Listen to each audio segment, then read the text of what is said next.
Baadaye mara mwisho ndugu tulikuwa na wewe pale Karen, ukawa unasema unataka kukimbia kwa Naikana kwamba sasa na tena umekuwa mteja.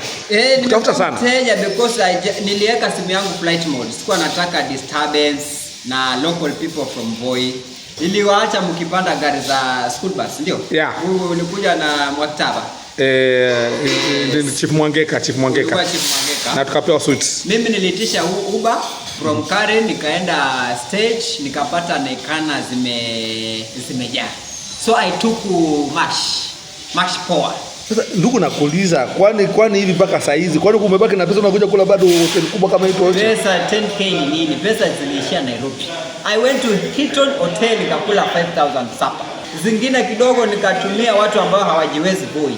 Nikabaki na kidogo. But I have friends, unajua mimi niko na watu wanaishi Lavington, Karen, ndio nilienda kulala huko. How is Voi by the way? Voi tuko tutapambana siku iacha hivi. Voi imechange, imekauka. Weather ndio hiyo. Mnapumua tu hivi, ni weather mbaya. Ni joto tu. No wonder. Wale watu ambao hawakwenda Nairobi wasilalamike. Trip number 2 inakuja. Na tukwenda tu kula, tulidiscuss maendeleo ya Taita Taveta.